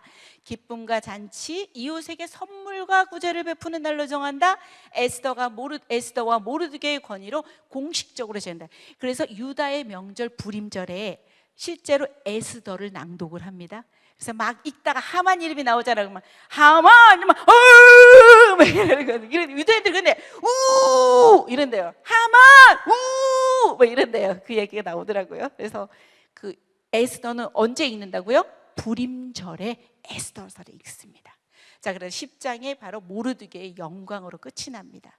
하나님은 이 페르시아 땅에서도 그분의 백성을 구원하신다. 그 다음에 불임절은 하나님의 보이지 않는 섭리를 기억하는 날이 된다. 자, 그래서 에스라 7장으로 이제 돌아올 거예요. 자, 졸음이 오시죠? 자, 졸지 마시고요. 자, 이야기 재밌지 않아요? 이게 졸린가요? 자, 1에서 6장까지가 뭐라 그랬어요? 1차 귀환에 대한 이야기야. 누가 지도했죠? 수룹바벨. 왜 왔어? 성전 재건 중단됐어. 누가 들어와? 내가 할게. 누가 들어와? 그래서 16년에 성전이 완성돼서 봉헌을 하고 유월절을 지키고 그 이야기는 끝났어. 60년의 시간이 흘렀어. 이제 7장에 에스라가 돌아오는 거야. 그럼 몇 차가 될까요? 2차 귀환이 되는 거야. 누가 돌아온다? 에스라. 몇 년일까? 458년. 에스라는요, 아론의 16대 손이고 제사장이고 학자, 율법사예요. 학사 에스라. 율법에 정통하고 하나님이 그와 함께 하셨고, 자, 에스라가 같이 한번 10절 읽어볼까요? 시작. 에스라가 여호와의 율법을 연구하여 준행하며 율례와 규례를 이스라엘에게 가르치기로 결심하였더라. 학사, 율법의 전문가, 또 지키기도 해. 그 다음에 가르쳤어. 자, 그러면서 아닥사스다가 칙령을 내려서 너 올라가. 가서 올라가도 좋다라고 그 13절에 얘기를 하는 겁니다. 누구든지 너와 함께 가라라고 얘기가 나오죠. 자, 8장은 뭐냐면 이제 2차 귀환자의 명단이 여러분 읽다 보면 쫙 그냥 여러분들 쭉 그냥 읽으세요. 그냥 읽으시면 되고요. 그런데 귀환자 중에 레위인이 없음을 알게 되는 거예요. 레위인이 필요하잖아요. 그죠? 예배드리고 하려면 레위인 필요하잖아요. 그죠? 없는 거야. 그런데 하나님의 선한 손이 함께 하셔서 그들이 순종하며 합류를 하게 됩니다. 금식과 기도로. 이분은 아주 그래도 제사장이고 엄청난 지도자잖아요. 학사고 막 이러잖아요. 그러니까 느헤미야는 다음에 보겠지만 엄청난 병력들을 지원을 받아요. 그런데 에스라는 금식과 기도로 하나님의 보호하심을 간절히 구합니다. 그래서 예루살렘에 잘 도착합니다. 자, 9장에 에스라의 회개 기도가 나옵니다. 백성들이 가보니까요, 성전을 재건이 516년인데 60년이 지나서 가보니까 이 사람들이 여전히 이방 여인들과 통혼하고 그러고 살고 있는 거야. 레위인들까지, 제사장까지도 이방 민족들과 통혼을 하는 거야. 하나님은 분명히 그렇게 하면 안 된다고 그랬는데 거룩한 씨가 이방 민족과 섞였고 지도자들이 이 죄에는 더 발빠르게 움직였던 거야. 이제 에스라가 반응을 합니다. 이 소식을 듣고 어떻게 하나? 옷 찢어, 머리털 수염 뜯어, 심히 근심하며 땅에 앉아. 진짜 자복을 하는 겁니다. 그래서 중보기도가 들어갑니다. 자복하며 기도합니다. 말하기를 나의 하나님이여, 내가 부끄럽고 낯이 뜨거워서 감히 나의 하나님을 향하여 얼굴을 들지 못하오니 이는 우리 죄악이 많아 정수리에 넘치고 우리 허물이 커서 하늘에 미침이니이다 하면서 가슴을 치면서 그렇게 자복하는 장면들이 나와요. 하나님의 은혜로 포로에서 회복이 되었는데도 불구하고 여전히 죄를 짓고 있고, 그렇지만 오직 하나님의 긍휼을 구합니다. 자, 10장에 무슨 내용이냐면 그래서 이방 아내와 그 소생을 내쫓기로 합니다.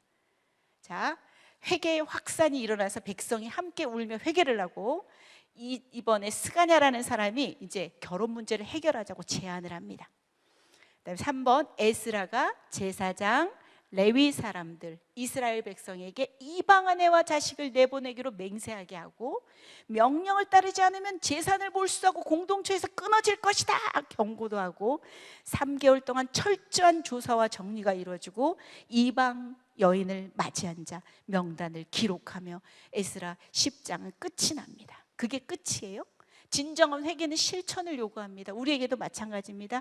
단순히 눈물 흘리고 감정의 어떤 그 변화가 아니라 구체적인 행동의 변화까지도 동반이 되어야 되고 공동체 전체의 정결이 중요하다. 지도자에서 백성에 이르기까지, 그리고 힘들고 고통스럽지만 죄를 인정하고 끊는 결단, 하나님과 언약을 지키기 위한 결단이었다는 얘기가 나오죠. 그래서 다 끝났습니다. 왜냐하면 이 스가랴, 이제 그 메시아에 대한 예언들이 많이 나와요. 여러분들이 복음서에 가게 되면 이 스가랴 많이 나와요. 자, 요거 어디서 나올 것 같아요? 마태복음 21장에 가면 무엇을 타고 입성하신대요?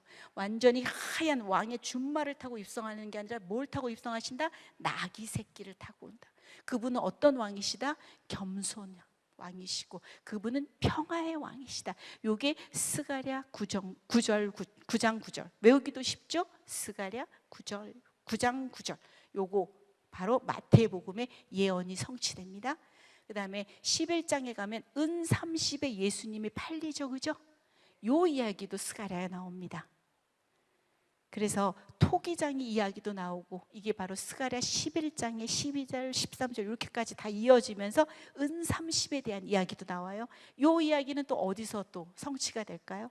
신약의 마태복음 27장 3절에 은 30을 대제사장들과 장로들에게 도로 갖다 주며, 유다가, 그죠? 그 다음에 27절 7절에 보면, 27장 7절에 보면 토기장의 밭을 사서 나그네의 묘지로 삼았다. 다 예언의 성취들입니다. 그 다음에 13장에도 또 메시아의 예언이 나옵니다. 자, 목자를 치니까 제자들이 다 흩어지는 거야. 그러니까 예수님 그때 다 배반하고 다 돌아치잖아요, 그죠? 다 흩어지잖아요. 그게 바로 마태복음 26장에 나옵니다. 오늘 밤에 너희가 다 나를 버리리라. 기록된 바 내가 목자를 치리니 양의 떼가 흩어지리라. 여러분 성경책에도 스가랴 이러면서 아마 인용 구절이 돼 있을 거예요. 그래서 예수님의 체포와 제자들의 흩어짐에 대한 예언들이 이렇게 마태복음, 마가복음에서 성취가 되는 거고요. 14장에서는 이제 그럼에도 불구하고 예루살렘을 친 열국에 대한 심판들도 나오지만 이방 나라의 남은 자들도 여호와께 예배한다고도 나와요.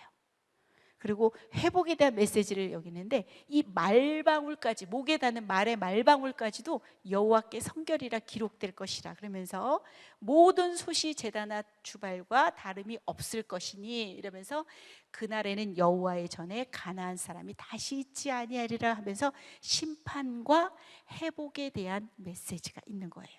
이렇게 되면은 스가랴 14장까지 전부 다 한 거예요. 자, 어때요? 그래서 오늘 이야기가 끝난 거예요. 잠시만, 여러분, 요거는 그냥 아까 제가 다 알려드렸죠, 그죠? 우리가 오늘 배운 것만 한번 보세요. 오늘 무슨 책 배웠어요? 포로기한에서 에스라 배웠죠. 1에서 6장까지는 몇 차 기한이다? 1차 기한이다. 몇 년이다? 538년이다. 누구 지도하에 왔다? 수룹바벨이다. 왜 왔냐? 성전 재건. 자, 2차는 7장에서 10장까지다. 몇 년이다? 458년이다. 누구 지도하에? 에스라. 왜 왔니? 종교개혁. 3차는 다음에 볼 것이고요. 그 밑에 에스더 섭리적 보존 이야기였고, 내가 학기에 나오고 누가 들어온다? 쓱 스가랴. 요렇게만 기억하고 계시면 돼요. 여러분들이 최학계, 김학계 다 돼야죠. 정학계, 그죠? 오늘부터 내가 너에게 복을 주리라. 성전 재건해. 우리가 성전 재건하는 목적이 뭐냐? 예배의 회복이잖아요. 우리 예배 회복만이 우리가 살 길이잖아요, 그죠? 요거만 외우자. 다시 한번 보자. 1차 포로기한 몇 년이다? 538년. 누가 들어온다? 수룹바벨. 왜 왔을까? 성전 재건. 2차 포로기한 몇 년이다? 458년. 누가 들어왔지? 에스라. 왜 왔을까? 종교개혁. 3차 포로기한 몇 년이다? 445년이다. 누가 들어왔을까? 느헤미야. 왜 왔지? 성벽 재건. 숙제민 예고입니다. 다 끝났다는 얘기예요. 오늘 에스라, 학계, 스가랴, 에스더 분량이 많지 않기 때문에 금요일, 맨 마지막 날은 아마 하루가 빌 텐데 못 읽은 성경 보충하세요. 두 번째 다음 시간에는 포로기한 시대 2와 신구약 중간 시대를 들어갑니다. 성경은 요 세 가지밖에 없습니다. 느헤미야, 말라기, 요엘. 그리고 우리 책의 통독의 신구약 중간 시대도 거의 한두 장이면 끝납니다. 그러면서 구약을 다음 주에 전부 다 끝나게 되는 겁니다. 그래서 아마 시간이 되면 창조 시대부터 아마 이 끝까지 신구약 중간 시대까지 전부 다 한번 쫙 연결을 한번 해볼까 하는데 시간이 되면 그래서 밑에 노란색 글씨 예배의 회복만이 우리의 살 길입니다. 하나님의 섭리를 인정하고 감사하는 일주일이 되기를 소망합니다. 감사합니다.